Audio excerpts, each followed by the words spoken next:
a lesson. So when I run into rejection, I know it's only redirection. I see the blessings right beside me. The chances of quitting are likely. I do it like I'm in my Nikes. Don't make excuses, they never excite me. Boxes, boxes, I cannot fit in the boxes. Stop it, quitting was never an option. Exhausted, this passion is never exhausted. And you cannot stop it, nah, you cannot stop it. Good morning, Knicks universe. Welcome back to another episode of the Knicks Morning Brew on this Wednesday, December 20th. Like always, I am your guy Hector, hanging out with my compañeros. I got my guy Phil, all caps. I got my guy Jerry Ferrara, and I got my brother from another mother, my guy Celso Porto. We are in the building. Fellas, how you doing? Chilling. We got our boy Dexter Henry on the show this morning. What it do, Dex? What's good, guys? Good to see y'all, man. Guys, and Jerry, good to see you too, man. So I gotta say, you win the t-shirt wars of the morning. That's a dope t-shirt. I run around the house blasting the old school NBA on NBC song. My kids think I'm nuts. I'm like, you don't understand. When this came on, it was on, and they're like, "Yeah, Dad, could you put Blippi back on?" Yeah. I know about surviving Blippi, man. I know about that with my daughter. Surviving Blippi. That's hilarious. Blippi.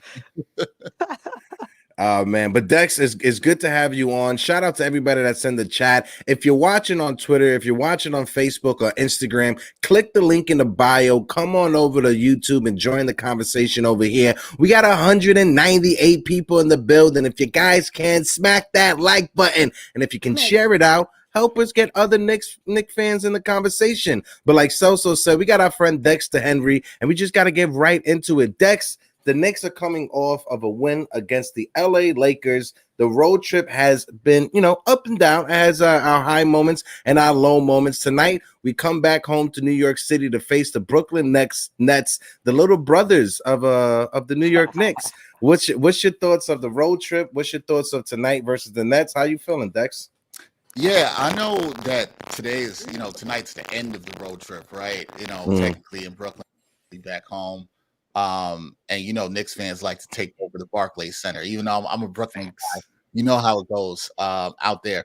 I think the road trip has been fine. I think the most disappointing thing is the Knicks fan is like, man, they could have been 3-1 because they dropped that game to Utah at the beginning of the trip. So that's the disappointing part. But you gotta obviously Jalen Brunson with the 50-piece against the Suns last Friday, and then seeing what they did in the Lakers.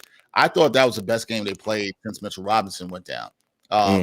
Thing that had been concerning me when you watch the Knicks was the defense, and you knew this was going to happen. The defense dropped a bit since Robinson went out. So now to see them give that kind of effort to how they fought in that game when the Lakers made a run, they came back. Julius Randle's been actually looking very solid in terms of his shot selection. That's the thing that's been impressive to me. This team, if they can just keep their head, above water, I think that could be fine. We'll see how that goes. Yeah, definitely. Jerry, go ahead, bro.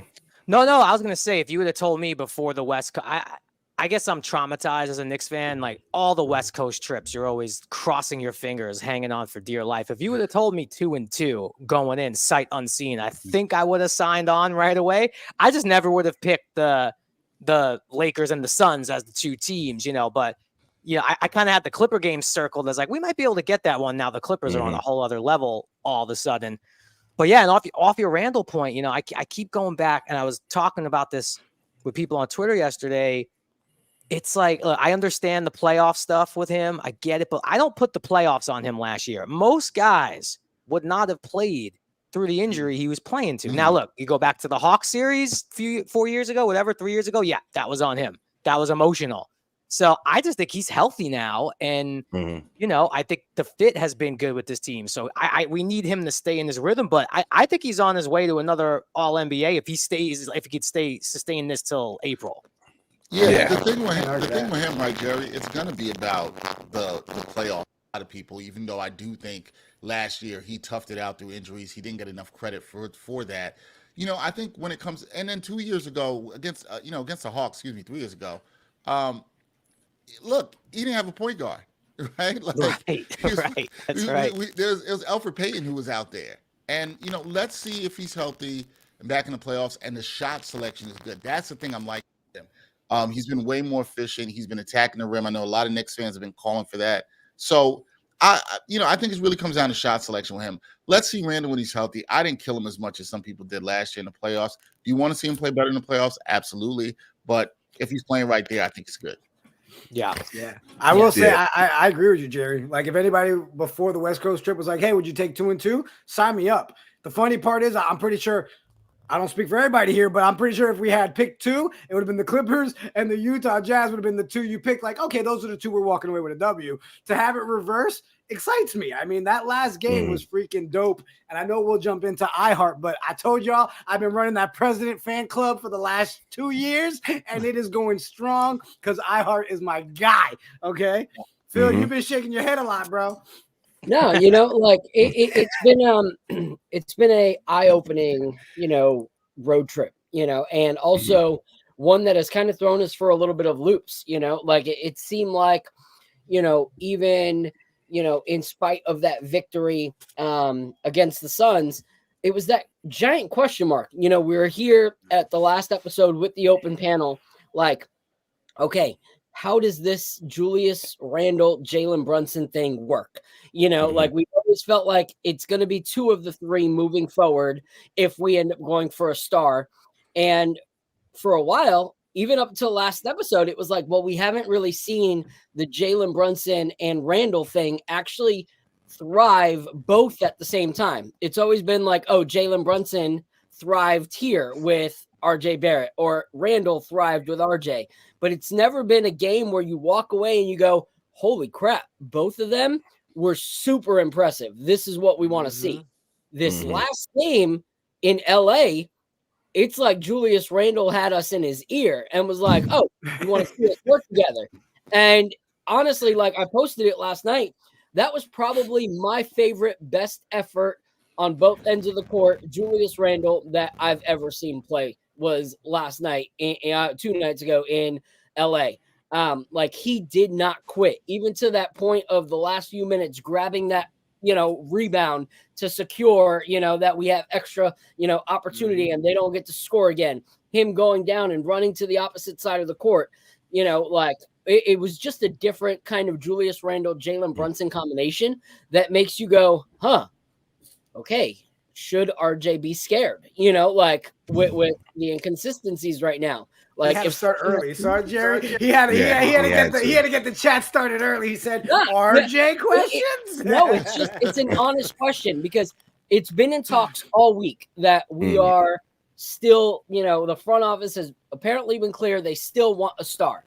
Only delusional NBA 2K Twitter thinks that we're keeping RJ, Randle, Brunson, and getting a star. Like, let's be real. Let's get the heck out of here. So if someone's got to go, for me, I didn't think that the Randle thing could work. But after this last game, I'm like, if he could actually do that, consistently, that's dangerous. Like, to see that kind of Randle, that bully ball, bloody lip, pissed off Julius Randle was impressive last night. So I got to give flowers.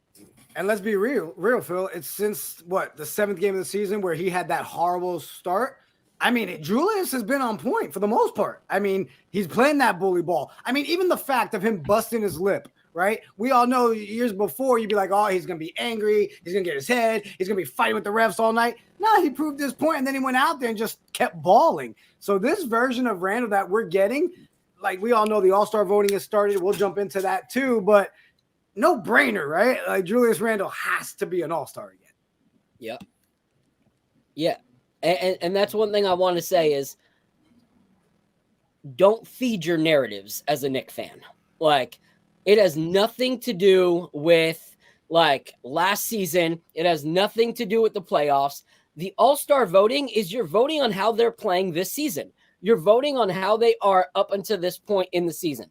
That's what All-Star voting is about. Like, don't harp so much on your feelings of how Randle did in playoffs or didn't do in playoffs and be like, oh, I don't want to vote for him because it's going to, feed this he's a regular season player narrative. Like, doesn't make any sense. Like, a lot of these players will crumble in the playoffs. We're not voting on what they're going to do in the playoffs, like bottom line. And if that was the case, it would be during playoff time that the All-Star weekend was. But it's not. It's supposed to be fun, supposed to be giving credit to the players that have played well up until this point. And you can't, based off of just this season, can't not give Julius Randle a vote. Like, that to me is just intentionally throwing shade because of personal feelings, not because of actual play. Him and Jalen Brunson have earned it. And if you want him traded that bad, not voting for him is actually doing the opposite of what you want. Like, if you want Julius Randle traded, getting his stock to be 3-time All-Star in 4 years is a good look. So either way, vote for Julius Randle. I didn't think in the span of 5 minutes I would hear Phil praise Julius Randle and at the same time critique RJ Barrett. Like, honestly, like, my bingo card is filled this morning. I hit the jackpot with that one. But no, to everybody's point, and to Dexter's point as well, when you look at that last game against the Lakers, Julius Randle probably had one of his best games of the season, especially over his past stretch. He has been a lot more efficient. He hasn't been taking as many three-point shots that we're used to seeing Julius Randle takes three-point shots. And when you look at the rest of the team, Jalen Brunson seems like a solid pairing. They just need that third piece to pick it up, whether that's RJ Barrett or whether that's someone who's on another team at the moment. We just don't know. That's up to the front office to figure out. But you gotta like what you're seeing, especially the last game. Defense over the past 2 weeks has been a non-existing factor for the Knicks. We had played no defense whatsoever. But the other night's game against the Lakers, you saw the teamwork on the defensive side of things. It's not just 1, 2, or 3 players. It's an entire unit out there on the court playing defense. 14 rebounds for Julius Randle, 17 rebounds for Isaiah Hartenstein. What more can you ask for, honestly, at that point right there? Without Mitchell Robinson, one of the big things we've been missing has been the rebounding presence, has been offensive rebounding, and Isaiah Hartenstein showed that he could step up in the absence of Mitchell Robinson. And it's not like we weren't going against someone that was dominant on the block. We was going against Anthony Davis, one of the top power forwards in the league. So to see that out of Julius Randle and Isaiah Hartenstein, for me, was a great takeaway from the last game. Facts. Yeah, you got to be excited about that. Go ahead, Jiggaman. No, I was about to say, I was testing your mic. It's still doing the echo thing if you want to swap it out. Let me swap that out. I'm gonna be right back for a Take second. your time. Oh, good. Take your time. Right back with you guys. Take your time. We got a $10 super chat from our guy Jay Boogie. I just want to bring it up real quick and I'll throw it over to you, Jerry. Shout out to the chat. Shout out the Morning Brew sports guest, Mr. Dexter Henry. Men lie, women lie, but the numbers don't. Julius and Jalen are putting up all-star votes. Please vote for our guys. We back on Christmas on all platforms. Shout out to our guy Jay Boogie, who always be dropping the gems during the holiday season. I don't know. He's like a little elf. He puts Santa up for his money. The Jay Boogie on the shelf? All right. Yeah, Jay Boogie on the shelf. Shout out to Uncle. You wake up these days like 3 capital S's. You're just like, oh, shit. No, I was gonna chew up a minute while Dexter's grabbing another mic. One person we may have to feel a little bad for in this West Coast trip, I think, is Jericho Sims, because I don't know if he's getting that spot back, because Taj is in shape and he's going to get in better shape. And he kind of did everything you could ask for. He played good defense, couple of layups, good on the boards. Like, that's really all you got to do. Tibbs is only going to spell Hartenstein maybe 8 minutes a night. Like, he's going to play that dude 35 to 37 minutes a night till Robinson's back. So I feel bad for Sims because this was a big opportunity. I don't know if he gets that spot back. Nah, that's he'll be on the roster, but like, I think once Taj is now in, is because Taj is such a Tibbs guy. It's like he just knew the minute it happened, like, oh, there goes Jericho. Not gonna see him much. When he got dunked on, you saw his soul. It came out of his body. Yeah. Tibbs grabbed that shit and put it in a jar. He's like, boy, you are done. Yeah. I don't know how we keep seeing Sims. That was like one of those Mortal Kombat, like, finish him, removed his soul out of his body kind of things. Like, it was hard to watch. And Taj, credit to Taj Gibson, not playing this season so far and keeping himself in shape. Taj had a kid, so he has that second wind of life. He got that dad energy. So, shout out to Taj Gibson for always keeping himself in shape. Shout out to the Gibson family. Fred VanVleet won a championship after having, did he have like twins or something? I remember watching that whole finals with Kawhi. They were like, Fred VanVleet was up at 3 a.m. changing diapers and dropping 30 on people. But that being said, Taj Gibson keeping himself in shape. I can't even not gain weight before the end of the year. I'm trying just to not put on 3 pounds before 2024. There's only 2 weeks left. Yeah, my battle is, making sure I don't have that extra donut at 2 a.m. Like, that's my workout session. You shouldn't be up at 2 a.m. is your problem. My mother-in-law came back from France and she brought those European chocolates back over, and I've been dogging some Oreos from France. There's gonna be some cookies baked in the house today, and this is Judgment Day for me, bro. But before we continue, right? I know Dexter Henry will be back. Do a roll call, bro. I see all these before we do the roll call. I want to shout out the ladies from the Knicks OmniFan. Right, I just want to play a video from them. They have a game this Saturday that they're selling tickets for, and when it comes to the Knicks OmniFan, that community shows out like there's no other community out there. I'm gonna play the video real quick, and then when we come back, I give you the details of if you guys want to get tickets. The link is in the description down below, so make sure you click that link. Go over to the Knicks OmniFan, purchase your tickets for this Saturday's game against the Milwaukee Bucks. But here's the video, and we will be right back. Looking for an elevated Knicks experience at MSG? If so, welcome to the Chase Lounges with OmniFan, where Knicks fandom meets luxury. You'll come face to face with Knicks history when you get to meet a Knicks legend, take a pic, and get their autograph. Pretty dope, right? Food's on us in the lounges, so eat up and enjoy. It's always a private party in the lounges, so it's definitely giving VIP vibes. There's tables and chairs for you to eat and space to stretch your legs, walk around, and mingle with fans. And it's not an OmniFan event without trivia. It's fun, interactive, and everyone can participate. We always have a raffle in the Chase Lounges for your chance to win autographed items or even a pair of Knicks tickets. The prizes are so good, you'll be saying bing bang. And last but not least, we always have the hypest fans in the building, so it's lit and it's family friendly. So ditch the everyday MSG experience and level up to a Chase Lounge with OmniFan this Saturday, December 23rd. And if you purchase now, you'll be entered into a raffle to win a pair of Knicks versus Hawks tickets. There's only a few tickets left, so don't be the one left scrolling highlights while everyone else is living it up in person. Trust us and thank us later. And look at that, Dexter reappears right after the OmniFan plug.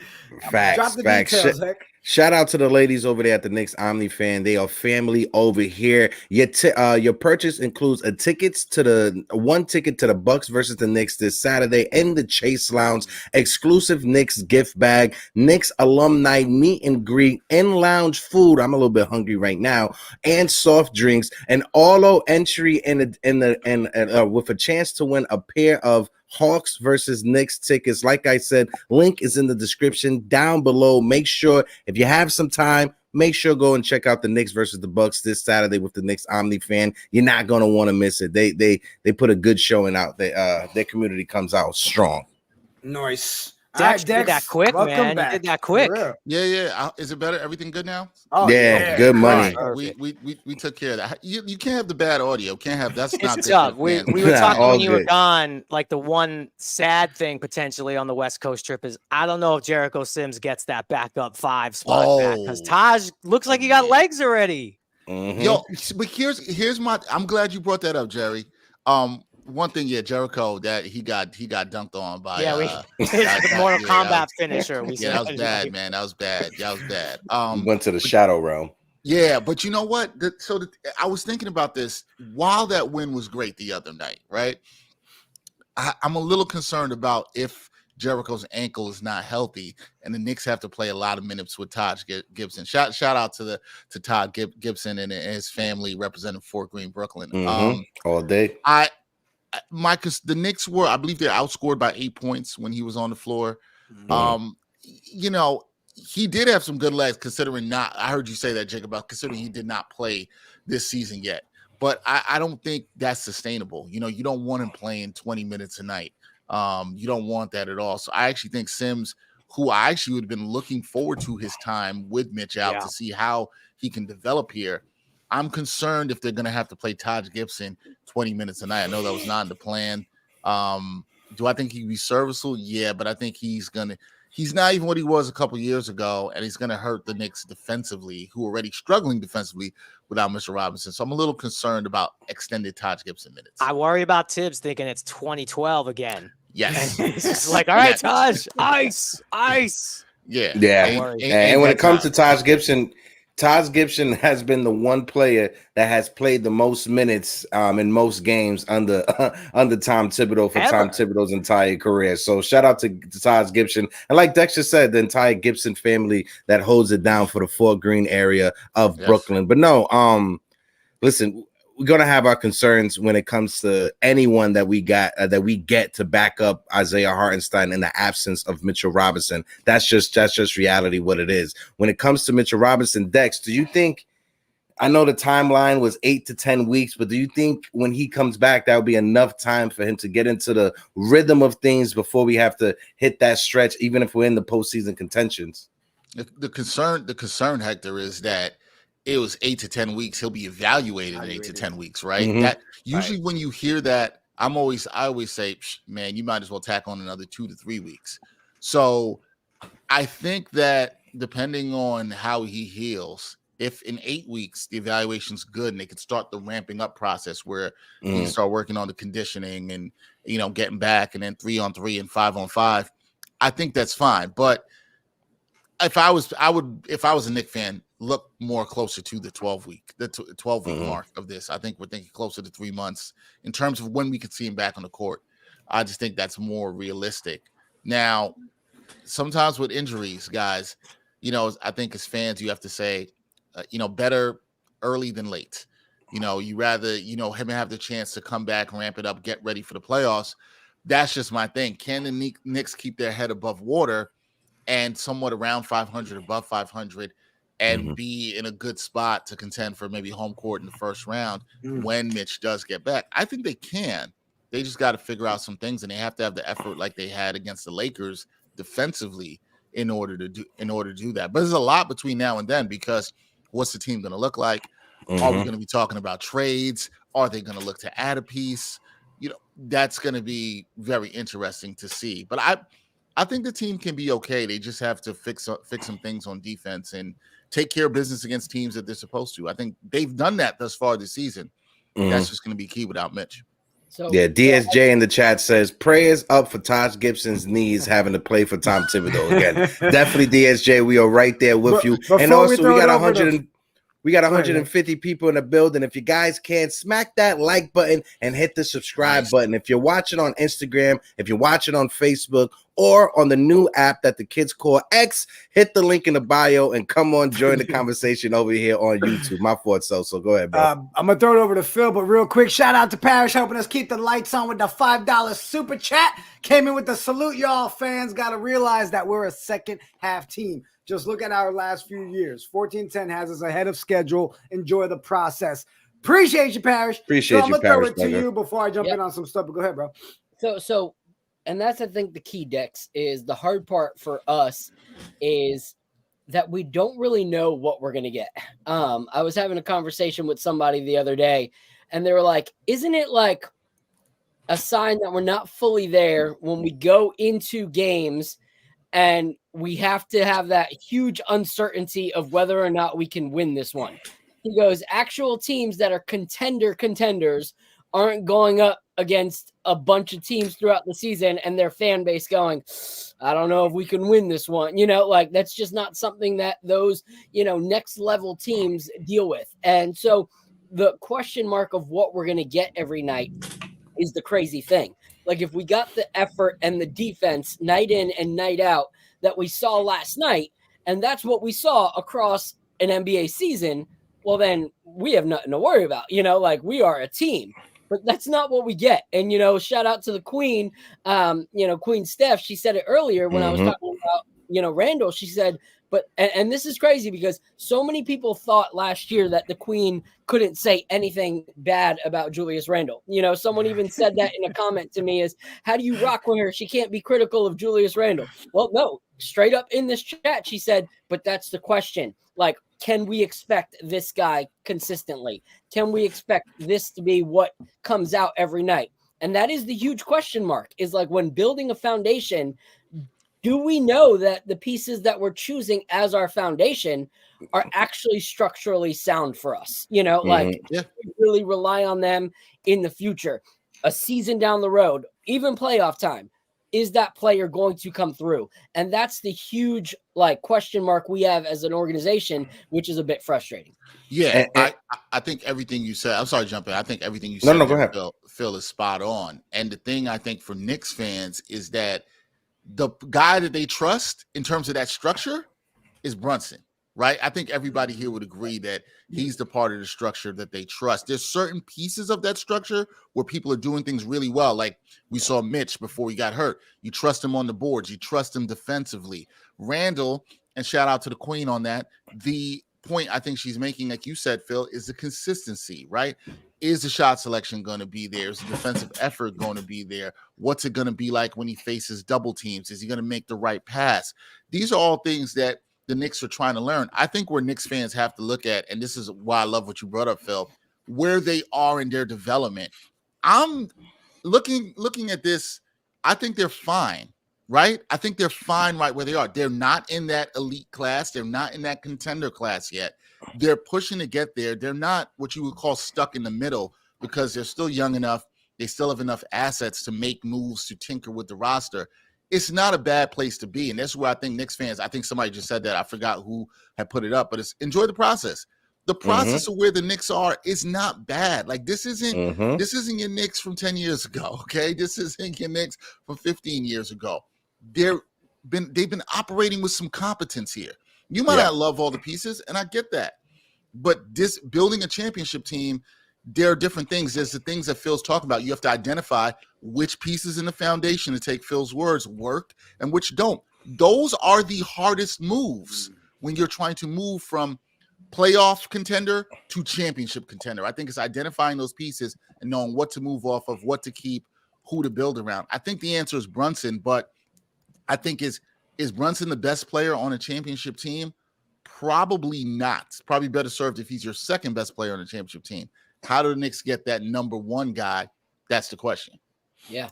I was just going to piggyback real quick. I was just going to piggyback real quick off of what Phil said about the Queen. Listen, if there was ever a basketball tournament put together that had to include Knicks content creators, I'm putting money on Steph to dog walk all of us. I'm just throwing that out there right now. She will walk us all on that court. I'm sorry, Jerry. I know you like to play basketball nowadays, but I'm retired. Yeah, retired. Real quick before we go on, I want to give a shout out. There's someone in the chat that I think this is the first time he's joined us. But if you're on Knicks Twitter, you see a lot of divisive, like people, like just the division of different people and views. There's a guy, Nick Homer, that came out of nowhere, like in creating AI versions of different people within the fan base. And he created this like massive poster of just a bunch of Knicks Twitter fans. Then he ended up sending, some for us. Like he is just killing it when it comes to that. And his whole goal was to like try and find a middle ground that we can all just celebrate being Knicks fans. And it kind of actually did that for a few days. It stopped people from like actually disagreeing. And it was crazy because in some of those spaces, you heard people say, seeing us in that same like image actually had us direct message each other, and we squashed a beef that's been going on since last season. So shout out to Nick Homer on his creativity and trying to bring the community together. Yo, Nick Homer stuff. I just got up on his stuff a couple weeks ago. His stuff is dope, man. Shout out to you, Nick Homer. We got to connect. His stuff is dope. It's really dope. Yeah. And isn't it shocking though? Phil said United Knicks Twitter for a couple of days. So that sounds like not a lot, but that's actually really a big deal. Yeah, and Phil said a couple of days. I think maybe it was like just 2 days, but it was a damn good 2 days. Okay. Yeah, that's a couple. Yeah, that's a couple is 2, a few is 3 or more. Just saying English is dictionaries. I'm gonna bring this.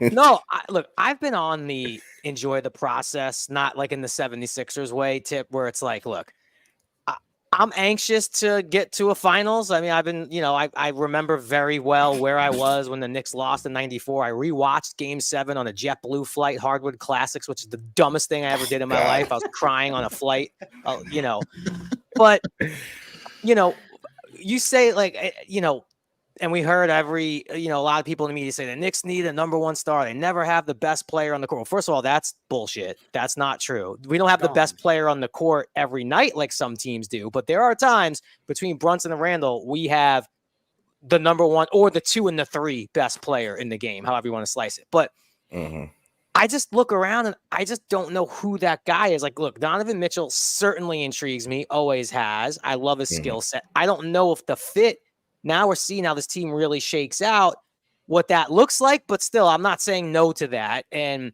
it does look more and more like keeping Hartenstein and quickly, it's just going to be a tall order to keep this roster intact the way it is. But taking Mitchell aside for a second, who is that guy? I don't see it. Like DeRozan's intriguing. I don't think that gets us to the finals. People talk about OG Anunoby or any of the Raptors for that matter. Maybe you could make the argument because OG would be such a sweet fit, but his asking, and I don't know if the Knicks and Raptors are doing a deal until their lawsuit is done. So I just look around. I'm like, I don't know who that top 10 player is that's going to break free and be unhappy and say, I want to be out.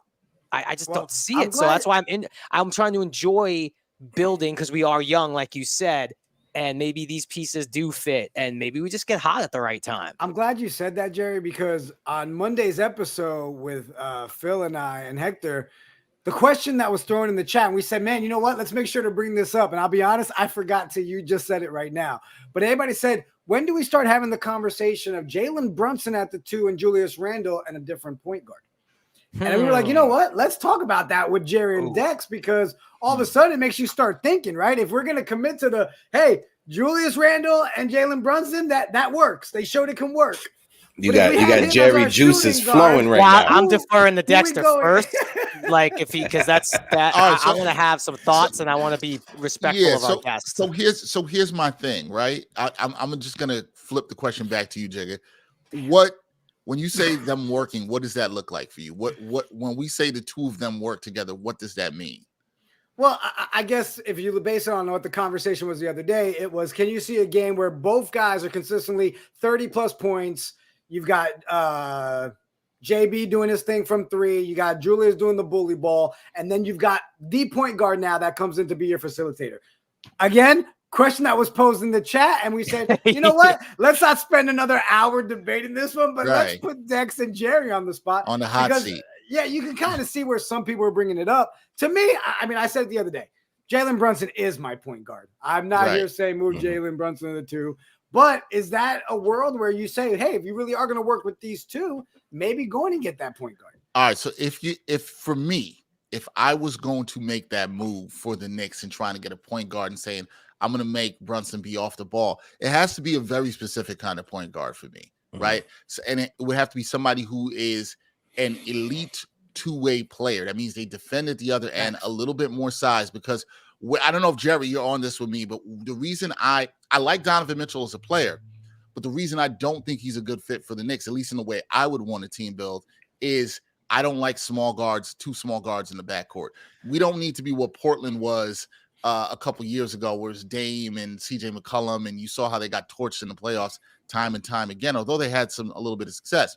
So if you hear what I'm saying, Jigga, what the guy who's out there, and if you're an NBA fan, it's going into your mind who this guy could be, who could run the point, has some size, two-way player. That man plays in OKC.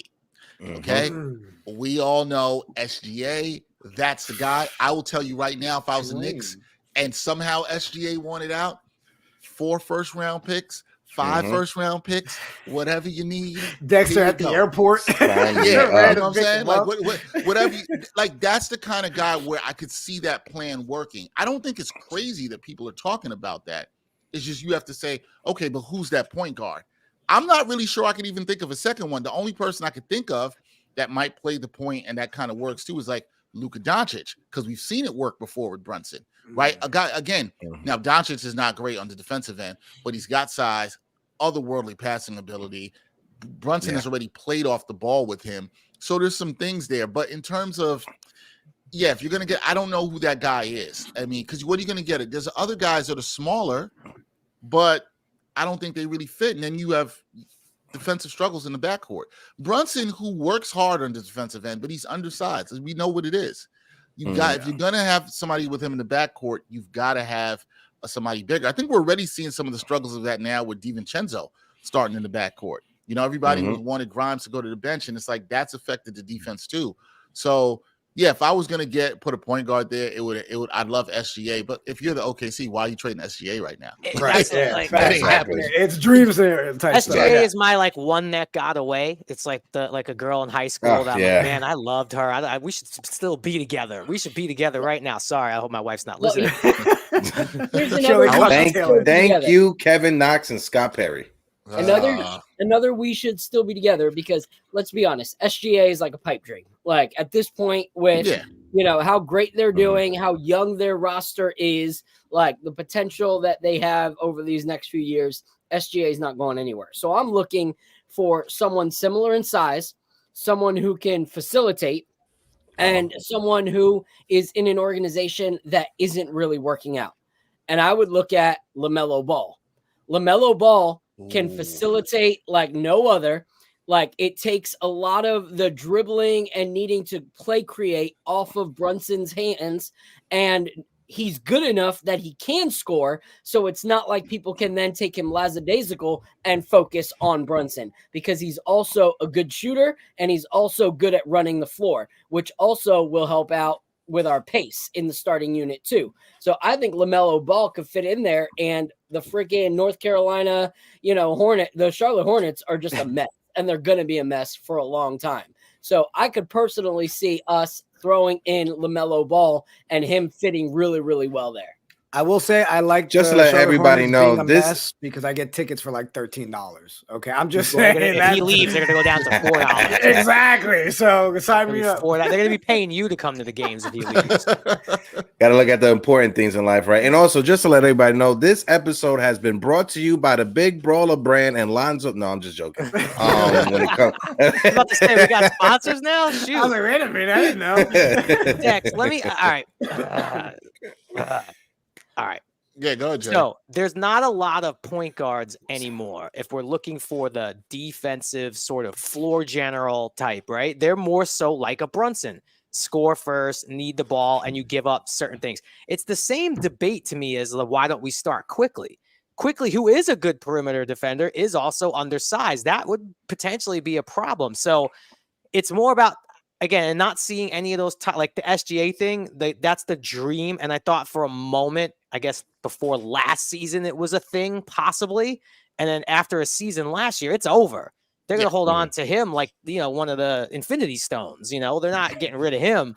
So I do think we have to build around with what we have. And the questions I think do come back to, are you going to run this team back again, or are you going to add pieces to go with Brunson and Randle? That's why I come back to more the other tier of guys who are available, like everyone on the Raptors, DeRozan. And what you're saying by doing that is you're essentially saying it's not RJ.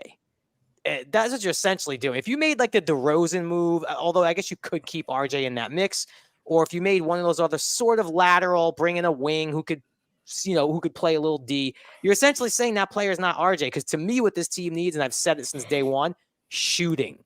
We need 3. If we're going to go with Brunson and Randle and bully ball versus Brunson being, I think, one of the best closers in the NBA, I think dead eye 3-point shooting. I go to guys like Buddy Hield, Seth Curry. Like, I know those aren't going to be, we're going to the finals. But if we're going to build complementary pieces around what we have while we wait for one of the top 10 NBA players to be disgruntled and want to leave while we hold on to all our assets, I think that's really the only way. Or I'm completely fine rolling the ball out with this team that we have right now. They are hungry and they play hard. So roll it out. Here's my thing too, right? And so I like Phil bringing up LaMelo Ball because LaMelo Ball gives you the size. My only concern with LaMelo Ball in that is, man, he's a turnstile on defense. He has been terrible on the defensive end. He does all the stuff that Phil said. Phil's right about that. But I wouldn't be mad, going down that route. Here's the thing I feel like Knicks fans, to your point, Jerry, because what you're saying is all the moves you mentioned, the DeRozans, that stuff, you said they were lateral moves. Yeah. I completely agree with you. And some of them I don't think fit. Here's something that I think is not that crazy of a concept. The Knicks have picks. Identify your next young star that might fit in that point guard beside through the draft. It's not that crazy, guys. What a wonderful concept. What a wonderful concept. Like, everybody's like, this has to happen through a trade. Doesn't have to happen through a trade. And it might also help you stay young and increase the timeline around your stars. Brunson's in his prime, right? Randle's in his prime, a little bit older in the prime. But can you go find your SGA? Can you go find that other guy that can come in? Scour, look, this is what the front office is paid to do, okay? They have to find the talent. They have to make the moves. They have to make the decisions. I think everybody's way too focused on the fact it has to be a trade. And the next guy could be right here in this year's draft. Why not? It's not crazy. Identify your guy and do it. Phil, what do you got to say? Phil, I just think it's because the front office has proved that even when, like we get young guys, they're not in the next like year or two. Like it's typically like you see even quickly now, like struggling for minutes in his best season yet, and so it's not like it's not the MO of our organization to really be doing that. Like we traded out of the draft. Is that to that point? I don't think you're wrong, but is that the front office, right? Or is that coaching? Because is Tibbs allowing these guys to develop?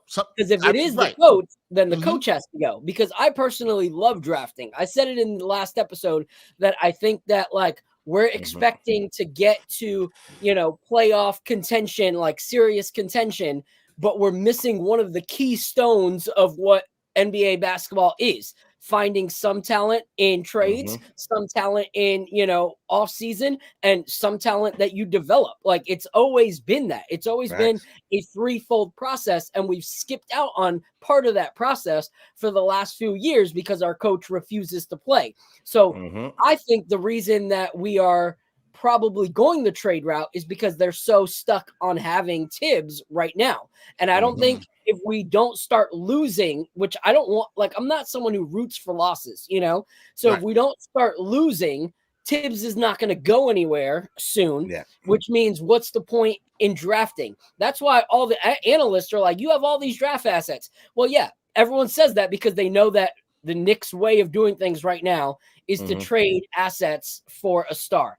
Instead of doing the OKC route, which is invest in the draft, pick in the draft, develop your players, and now we're contenders. Like, I would love to see that. I just don't see them doing that this year. And to your point, right, the front office and the coaching staff have to be on the same page with that, right? Like that's the thing that has to happen. The latest episode I did of my basketball show, New York Got Game, we talked about that in the Knicks development. I talked to my guy, Hector. What's the way these young players are developing? Now, the Knicks in the bottom of the draft have done some good things. They got Mitchell Robinson. They got Quickly, right? Grimes. I know that people feel differently, even though he had his little bad spell shooting, but I think he's a good player. It's the top of the draft where they haven't hit, right? Where they haven't found that this is a really transformational piece. This is a star. What I'd like to see, could the Knicks find somebody with size that could score, whether it's at the point guard position, whether it's at the three, that could score? They haven't found that guy that's a really good two-way player. And the thing is, I see Angel Barrios saying this here. Will Tibbs develop that player is a question. That is a fair question. This is what Phil is bringing up, and I think it's right. I think we all here would like them to go that route. I think it makes sense. I think it's tunnel vision to think that trading is the only way. There are many ways to build a championship team and find that next piece. So if what Jerry and I agree on is that next piece to get a star via trade, we don't really see this out here. We don't see a transformational guy that puts the Knicks from playoff contention, I said, to championship contention. Don't see it right now. But maybe that person's in the draft. Maybe that extends your window a little bit and gives you some more flexibility. I just think that's, one, it's on the front office to find that guy. But two, to what Phil is mentioning, it's about everybody working together, right? It's about the coaching staff saying, okay, this is direction that we're going and we're going to play this guy. The thing with Tibbs is, as my man Hector always says, he's trying to squeeze everything he can out of every game, right? Like this guy, and there's value to that, but you also got to think long-term about the organization and what that does. And I think that's the dilemma where I can see it frustrating for the Knicks fan is like, yo, which route are we going here? We're not really sure. And when you look at go ahead, Heck. No, I was going to say, when you look at the draft picks that we got, into both of your points, we got the Mavericks pick, which most likely is going to convey this season as a top 10 protected pick. But then you got our pick, and then you got the Pistons and the Wizards. We're not sure when we're going to get those picks from the Pistons and the Wizards, right? So your point, Dexter, we got to look in the draft. And if the front office don't know who to scout, just follow the Miami Heat. Just follow the Miami Heat scouts, because they were able to get that guy, Jaime Jaquez, who has been amazing. Look out there looking like the Mexican Adam Morrison, what Adam Morrison was supposed to be. But he is a beast out there. If you guys want to know who to follow, just follow the Miami Heat and build within the draft. Just look back on the Jalen Durant pick that we had to trade in order to get rid of Kemba Walker. Without Mitchell Robinson, if we didn't give up Jalen Durant, we could have had the perfect backup center right now. We probably wouldn't have called Taj Gibson to come off the couch from his family to be on this team right now if we would have stuck with that pick that we had. To be fair to the Knicks on that one, that the reason they made that trade was to clear up the bit of cap space it would have got Brunson. So it's a little tough on that one. Here's the last point I would just really quick on this, guys. When you talk about the draft, and I don't want to hear it because some Knicks fans are going to be like, oh, well, they're not going to find anybody good because they're not at the top of the lottery. Man, I'm not trying to hear that. Hector just said that. You talked about Jaime Jaquez. Look at the players the Heat have drafted. Look at where their top players are, right? Bam Adebayo, 13. Tyler Hero, 14, right? Jimmy Butler, who they signed as a free agent, last pick of the first round. You can find the talent. We talk about Donovan Mitchell, we're saying one of the best players in the league. Donovan Mitchell was drafted 13th. SGA also drafted 13th. People focus on all these top picks. Find the guy that fits your culture. Find the guy that works in what you want to do. But then the key, as Phil said, it don't matter if you don't develop him, right? Like I can say all that, but if you're not going to develop him, it doesn't matter. And that's why I think they have to be focused on, if you're going to bring in a guy, you draft a guy. Let's say they get a big wing, and he's going to play with Brunson and Randle. All right, you got to start this kid. And you got to let him make some mistakes and figure things out. That's what I respect that they do down in Miami, okay? Jaime Jaquez, they're like, hey, this kid could play. He's getting reps. He's getting minutes. If he makes some mistakes, Spoelstra's not like, oh, man, you messed up. Now you got to go sit on the bench real quick. Yep. They're going to let him figure things out. So come playoff time, this kid can be ready to contribute for them in the biggest moments, and he's going to have that confidence. Tibbs doesn't operate like that. There was something to what Quentin Grimes was saying a couple weeks ago. Every shot feels like the huge weight of the world on the shoulders. That's not how you develop people. That's not the right way in whatever industry, business, sports, whatever you do.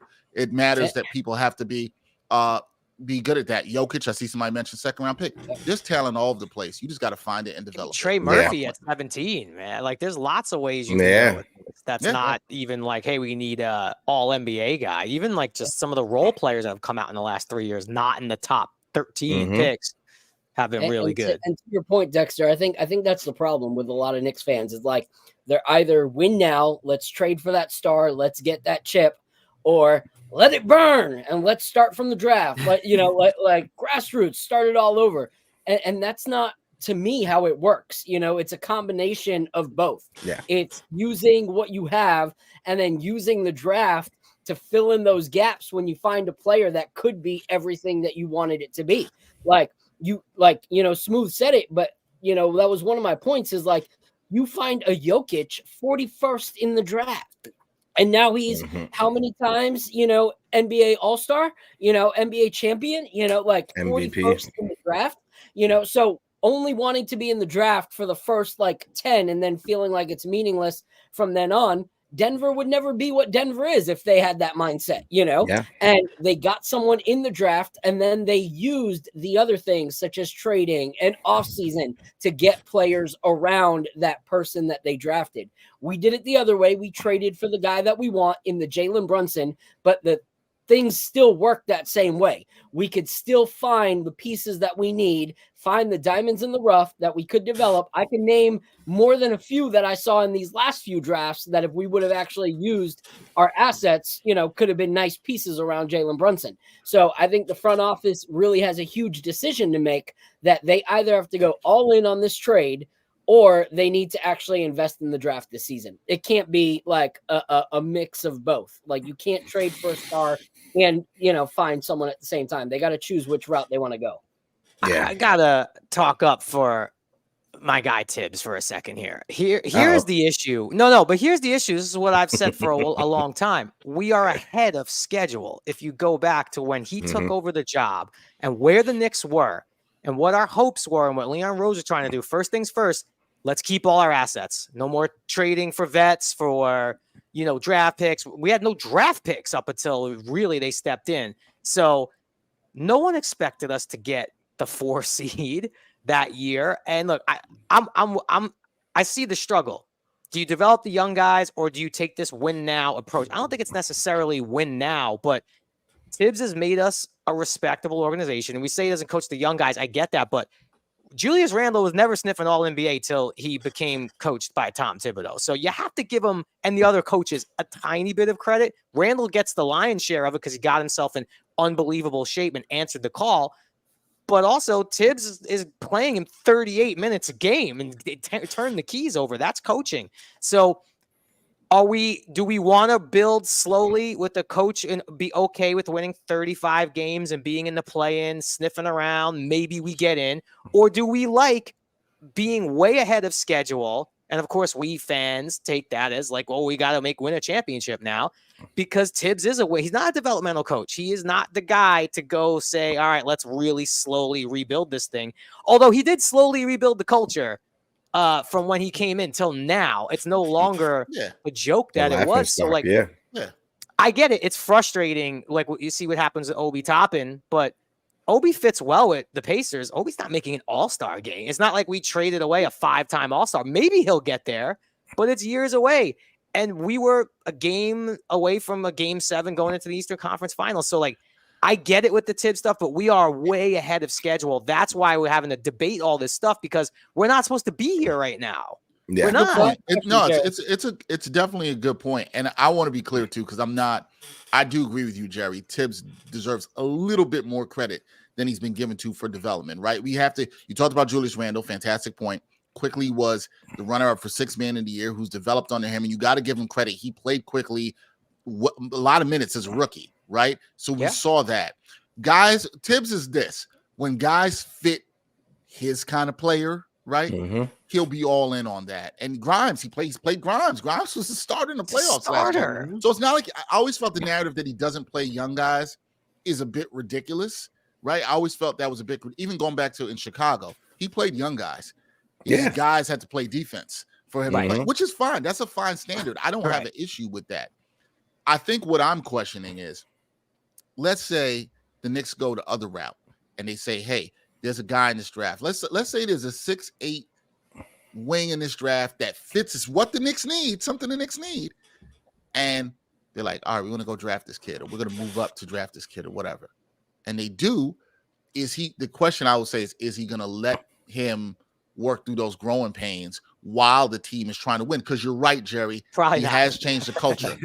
He has changed the culture. There's no doubt about it. Like, I think we can respect two things, but we've also seen where he sometimes has had a quick leash, or if things aren't going so well, to, maybe not. We're worrying about Quickly's minutes now. Some fans are.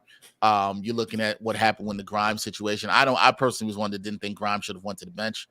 Even though he's played a little bit better, I was kind of against that because I think it's hurt them defensively. Yeah. But I think it'll be interesting to see. That's why I think I'm with Phil on this. They got to choose a path when it comes to this offseason. I'm also going to be clear on this. I don't know this. I don't have any insight on this. I don't think the Knicks give me this vibe that I don't think they're going to force to make a lateral move and get a star, a name like a DeRozan, just to get a name in there. Which I hope is true, because that's the best route to go. There's nothing available right now that you're like, oh, it's altering the entire franchise. It's not there. So DeRozan's a little intriguing. So what's the point? What's the point in doing that? Like, what? I think some fans, not all fans, I think the fan base that cares about this team having changed their culture, this team being where they are, that wants to see the team win, which I think all you guys do, right? You don't want the name just for the name. We've seen the lateral moves here in New York. We've seen them. What's that going to do for the franchise? You have to think, if you're going to make a move, it has to at least push you a little closer to championship contention. It might not get you right there, but it's got to push you there, so then you can say, okay, what fringe moves do we make around that to then get this team to the next level? And if the Knicks I think this is what Phil's saying too. If the Knicks, let's say this season ends with the Knicks losing in the second round again, and they go into this offseason, and you never know what can happen. Somebody else that we might not think is disgruntled might become available. Very possible. Or they could end up drafting somebody. The Knicks are not in a bad place. This is the thing I keep trying to say to people. They're not in a bad space.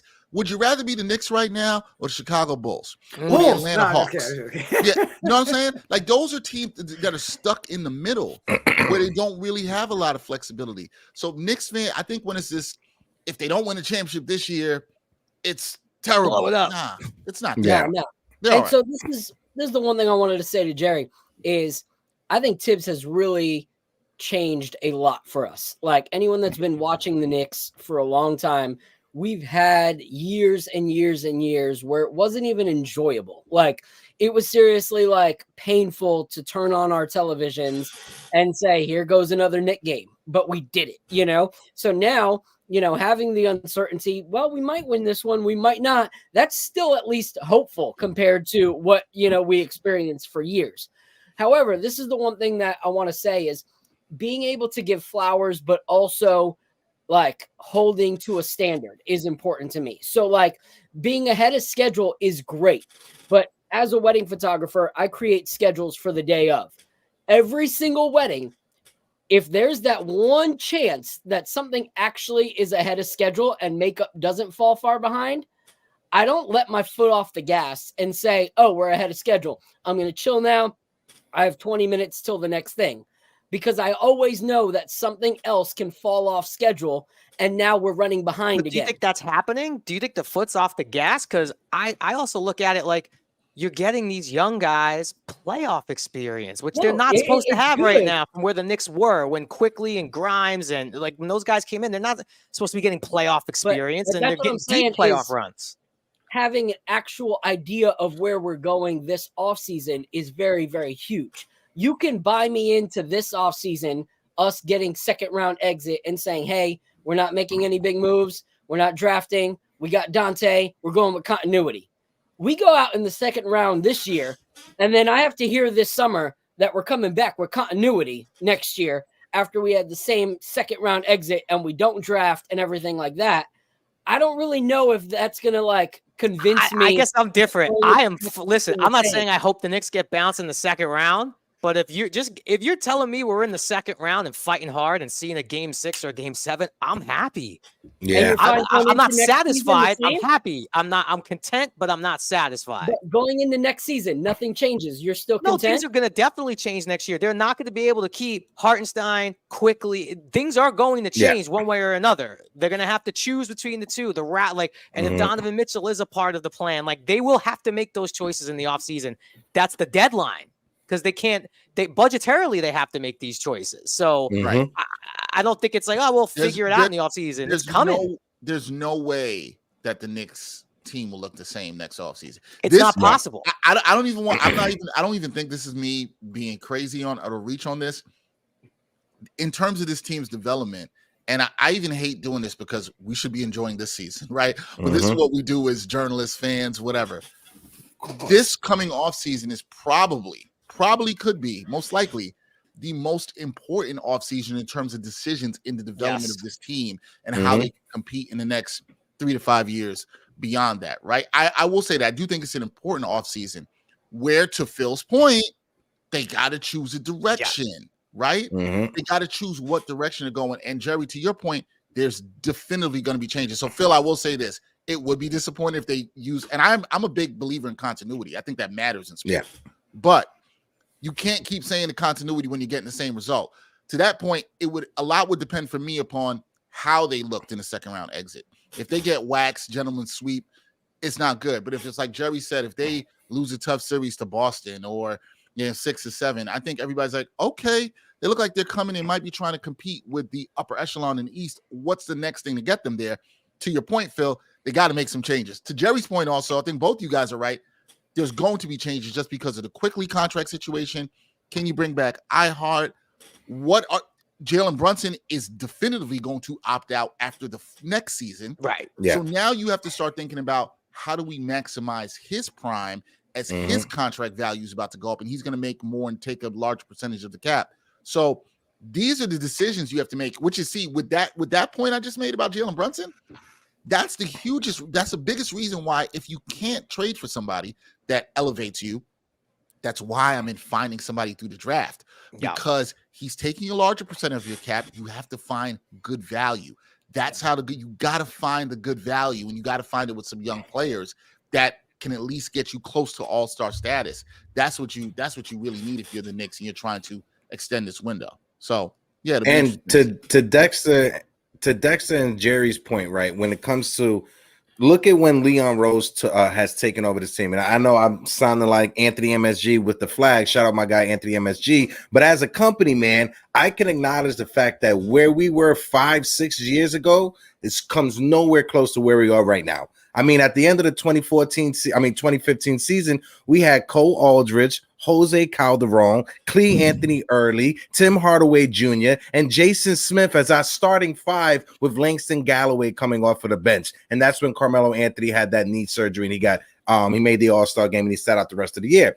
So I understand that this front office and Tom Thibodeau, they've taken us out of mediocrity. We are not the laughing stock of the NBA like the New York Knicks has. But to Phil's point and to Dexter's point, this offseason, something has to change when it comes to Quickly, when it comes to Hartenstein. Something has to change. We have all these draft picks. It makes no sense to collect all these draft picks if you're just going to sit on them and not draft someone or use them in a trade. So this offseason is going to determine where do we go from here. And to Dexter's point and to Jerry's point, if we go into the postseason, even if we get eliminated in the second round, but it's a hard-fought second round, 6 or 7 games, I'm happy with that, because that's an improvement from last year when we made it to the second round and lost in 5 games. So I'm happy when it comes to that. Yeah, I'll say this, I love the fact that here we are with a winning record, and as true Knicks fans, these are the conversations we're still having, right? What are we doing next season? Who is that player? A lot of people want to sit there and say, oh, it's mediocrity. You're happy with being mediocre. No, I'm happy with saying, hey, we went back-to-back seasons of getting to the playoffs. Hey, we were able to see another young guy flourish into a role and know that we need to hold on to him. Hey, we've positioned ourselves that, we have to make decisions. But for me, guys, I say it every week. I get crap on the timeline for it. I'm going to keep enjoying the wins, okay? And especially ones that aren't on the West Coast, because, damn, I'm exhausted. 1 a.m. is just not a time that we should be up watching basketball, okay, as Knicks fans. But a couple things before we jump into it. I saw Jay Boogie, $5 super chat. He said, Mr. Henry, is it possible me and my squad can come perform the Knicks anthem? We back on Christmas on your platform and make history. Yo, Jay Boogie, what's up, man?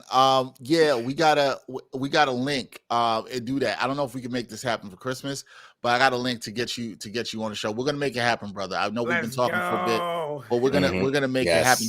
Jay Boogie, first of all, shout out to him, because Jay Boogie is the first person to mention me in a song. I didn't think that would ever happen. Dexter Henry, we need some breaking news. Yeah, when he hit me up with that, I was like, wow, man, I'm honored. So shout out to Jay Boogie, man, because and Jay Boog, we're gonna get you up on the show and on the platform too. Like we had Jigga came up on my other show, Rapid Rundown. I appreciated that. Got to get the rest of you guys in Nick Morning Brew. We're doing a good job getting a lot of the content creators on, man, that I like. Phil, we got to get you up to. Jerry too.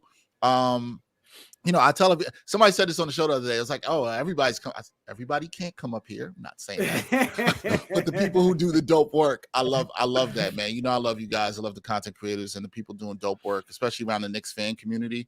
I love that. So yeah, Jay Bug, shout out, keep doing your thing. We're gonna make it happen, brother. We'll make it happen. I'll just shout out to Jay two Boogie. more real quick. Parrish, $2 super chat. OKC will take an overpay for SGA because of his salary. Wishful thinking, but no way. Not gonna happen. Double A, the OG 499 super chat. Will it come down to overpaying for the perfect fit like Ball?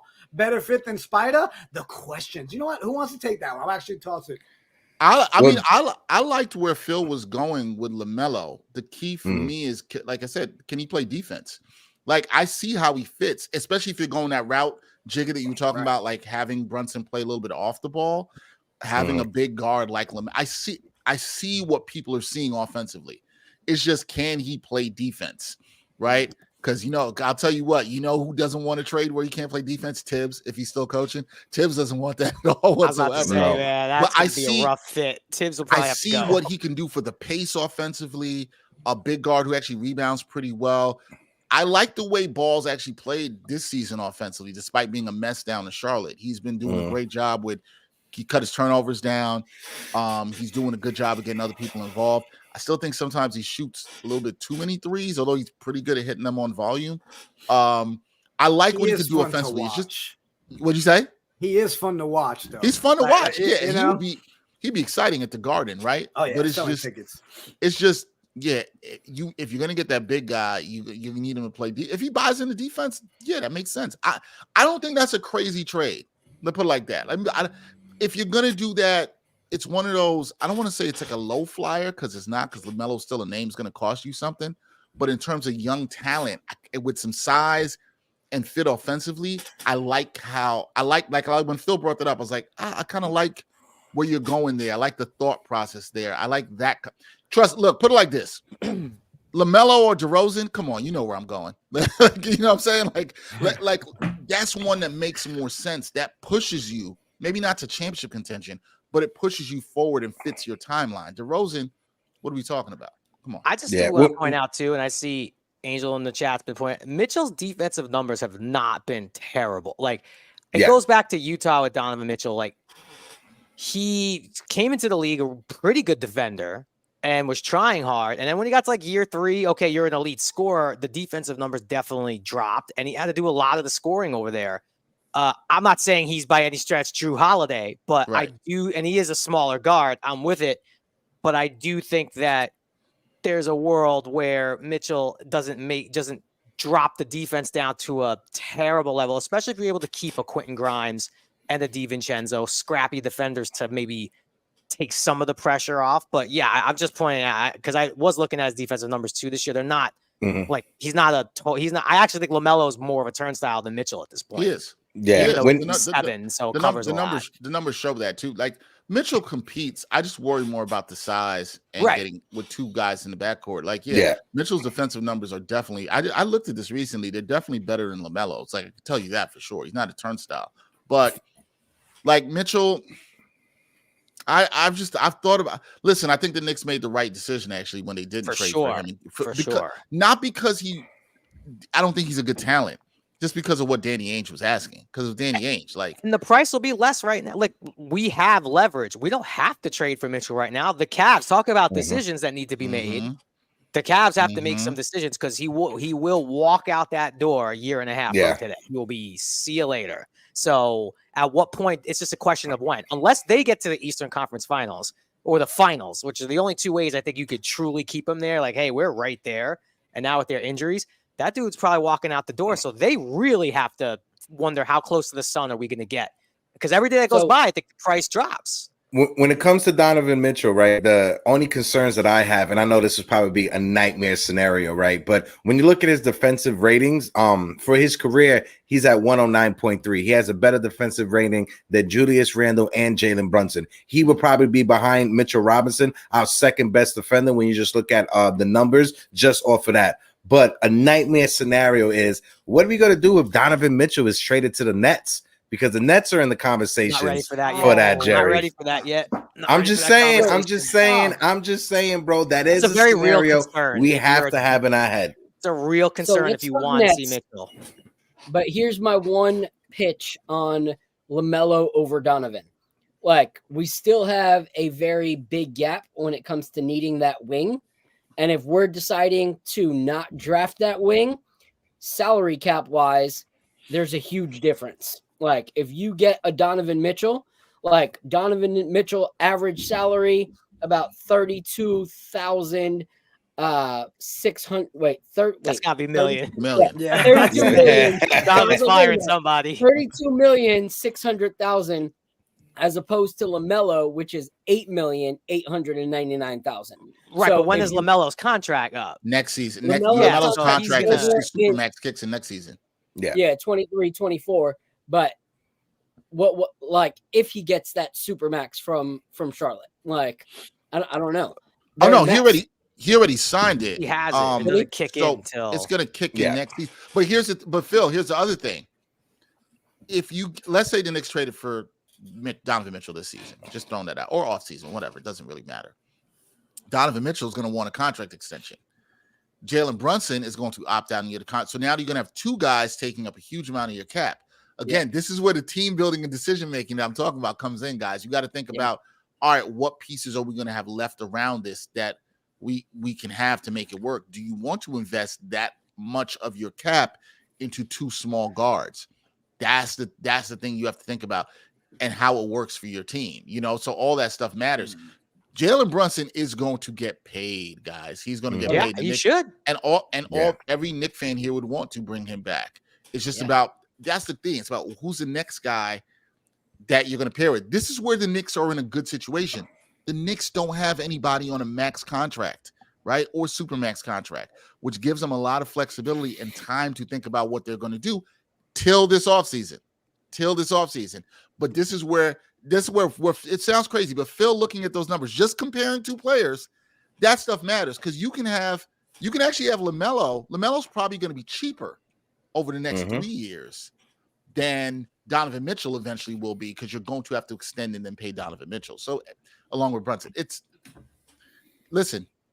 is what Leon Rose and the guys are paid to do. They got to crunch the numbers and do all these things. So and the same concerns you just brought up about Jalen Brunson, we're gonna have to face those things when it comes to Julius Randle, because he has an opt out of his contract after next season as well. So that's a scenario where Julius Randle can force the Knicks' hand, opt out, and try to get a bigger payday either from the Knicks or from some other team. LaMelo Ball next year is making $35 million.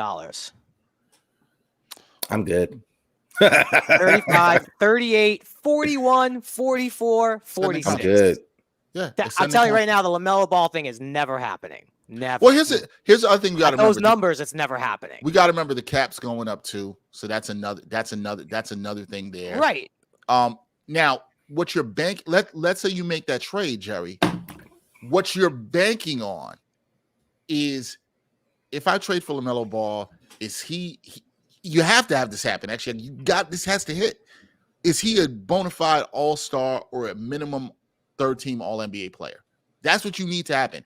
If that happens, then he is worth the money that you're paying there easily. And what the cap's I feel more comfortable with Mitchell at around those numbers, probably maybe a little bit more. Who's made All-NBA first teams and played in the playoffs several times than. It's just a big risk, and I don't know if our front office, we're a little risk adverse. So I think LaMelo Ball is a big risk. You're gonna have to take a risk at some point. I'm not saying make the wrong risk. I'm just saying at some point you have to take the risk, right? Like at some point you're gonna have to. But Donovan Mitchell has his risk. LaMelo Ball has his risk. Right. I'm with you. It's just at some point you have to make it. Point. That's a great point by Rebuild New York. As much as I love the idea of drafting, we currently have these great contracts in Jalen Brunson and Julius Randle. So it is a good time for us to trade and see if we find that piece, because if we do get that piece that then makes us in contention, then the extension of both of those players makes sense, as opposed to extend them with still the question marks of if they are a winning duo. To re-sign Jalen Brunson and Julius Randle with still a question mark of how far they can take us, right, as opposed to bringing in, whether it's a Donovan Mitchell or a LaMelo Ball or whoever, and having at least a year and a half or so to see how that trio would work, and then be able to say, okay, bringing in this person was right, but it doesn't look like it's going to pan out with the three of them. Let's only extend this person. Like, it does give us that clarity of who to extend and who not to just throw effortless money at, because the worst thing to do would be throw effortless money, then bring in one of these big names and be stuck with a giant contract of a guy that can't produce for us. So I agree. I agree that is a huge part of decision making. What you don't want to happen, Phil, to that point, let's say they traded for a Donovan Mitchell or LaMelo Ball, right? And then you got to see let's say it happened this offseason, and you got to see next season. You're like, okay, this looks good or it doesn't look good. Now, I think the right thing for the front office would to be and say, if it doesn't look good, to Phil's point, it's like, all right, who we investing in going forward? Yeah. Sometimes I think some organizations and front offices they don't want to admit when something's went wrong, which I think is just absolutely stupid and stubborn. Sometimes when there's a sunk cost, and you got to move on, and that is what it is. And you got Fournier on the bench. Right. But this is why I do think it's the time to maybe make a move sort of like that. But I think you have to, again, this all comes down to front office and coaching. You have to know what your plan is, what your team is, how you're trying to build a team. Everybody's got to be on the same page. And I think that's fine. But this is why this all comes back to the point that we're talking about. Yeah. This is why this offseason is so important for the Knicks coming up. A lot of it depends on what happens this season for the Knicks in the playoffs. A lot of it depends on what else goes on around the NBA. That's going to tell us a lot about where the Knicks go forward. We just don't have the crystal ball on that. I think the Knicks are going to be patient till this offseason, around the draft and the offseason. And I think we'll know a lot. I can't wait to talk to you guys about this in the audience. So guys, I'm gonna do this real quick. Everybody in the chat, appreciate you all in there. Y'all been blowing it up. Everybody on X, YouTube, smack the like button. We got 72 people on YouTube. We just set a record for the Knicks Morning Brew, 150 total across all platforms. We had 220 at one point, but 72 people watching on YouTube. If you guys can, smack that like button. And if you're watching us for the first time, like Jerry says, lightly smack the subscribe button. You don't got to be abusive. You don't got to be too hateful. Just gently, politely press the subscribe button. Politely press the subscribe. So guys, we're going to wrap here in 5 minutes. So let's just go around the horn real quick and we'll wrap up and chat your answers as well. But are we still calling this a rivalry? Because iHeart doesn't think it is either. All right. And Jerry, I know you want to talk about this. How we feeling about the Nets and the Knicks game tonight? And is this a rivalry? No, it's not a rivalry. This battle for New York, it's just silly. When the Knicks are trash, they are still the kings of New York. I respect the Nets. I respect how they work their way out of the KD, Kyrie, Harden situation. They have a very fun young team. I do think they're a threat from it. This is not a battle. I would actually like it to be a rivalry. They've actually given us the business the last few years. So like we really need to win this game. But just in terms of like New York, like stop all that. I would actually like a rivalry to start tonight. I would like a buzzer beater Knicks victory tonight. Let's start the rivalry because this might be a team. I mean, I don't know if we're going to see them in the playoffs, but I would love a rivalry to happen. We need more of that in the NBA. You know, this is perfect segue, and I'll throw it to you, Hector. Ladies and gentlemen, tonight, join Jerry and the Morning Brew crew. We're hanging out in playback for the game. Just drop the link in the chat. It's simple. You hit the link. You go over there. You enter in your little information for free, and then you get to hang out with us all night. And if the game goes well, we end up talking about all kinds of stuff that we don't have scheduled or planned whatsoever. Join us tonight in playback. Dex, how you feeling about the Knicks and Nets game tonight, bro?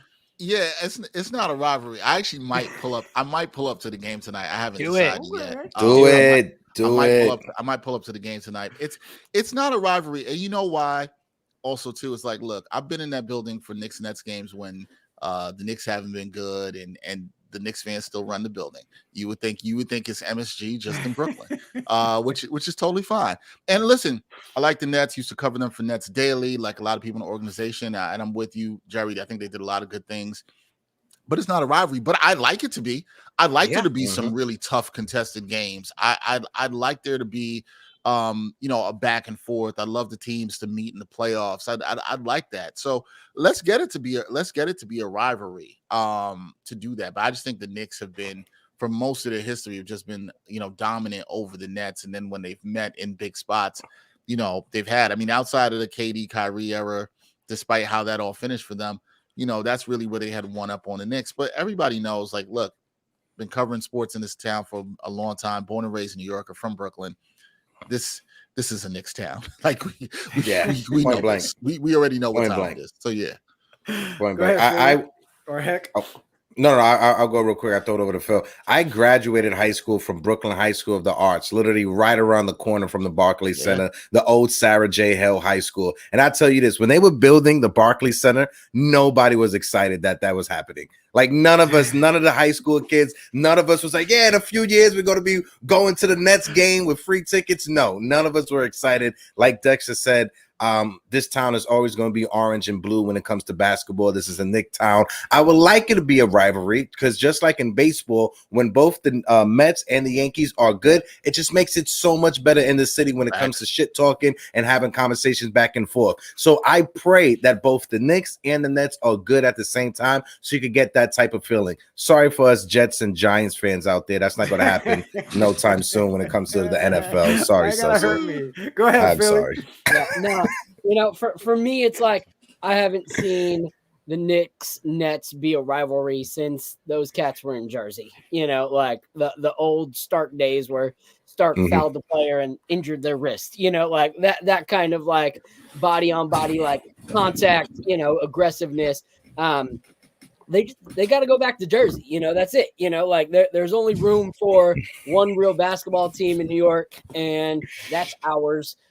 They can go back to Jersey, start the rivalry again. It'll be great. Nets sign Tommy DeVito. Honestly, coming up next. Here's the one thing that I like about games happening is that a lot of my friends who still live in the city, who can't afford to go to the Garden, get to see a home game for our Knicks at the Barclays Center for like a fifth of the price. So that's the only reason for the Barclays Center to still be there for me, is so that people who don't have the money to drop at MSG games can still see our Knicks play live. I see us taking the W. I think if we played the way that we played, the other night against the Lakers, it'll be really good. Brooklyn's still trying to figure it out. But I think that if we go in there like, oh, we beat LA, we can beat Brooklyn, that's where we always get in the problems, is when we they have the exact player we need. Yeah. Oh, God, they do. The exact, by the way, the player we've been talking about this entire show, we're going to see him tonight. That is the exact player the Knicks would need. Now, we're never going to get him either. But that, if you were to do the prototype, that is the exact player. Yeah. Another time where we could thank you, Kevin Knox and Scott Perry. Thank you so much. Guys, before we wrap, let me go ahead and shout out Dex. Thank you so much. Thank you. Friend of the family. He knows it. We know it since day one, grinding with us. Yes, if you guys in the chat don't know who Dexter Henry is, what the hell you doing with your life? Follow the man right there at D Henry TV. Check out everything that he does. It's nonstop. It's awesome content. As usual, everybody smack the like, hit the subby. Jerry Ferrara, Hector, Philly all caps, my stupid self. And on that note, deuces. Yamamoto to the Yankees, baby.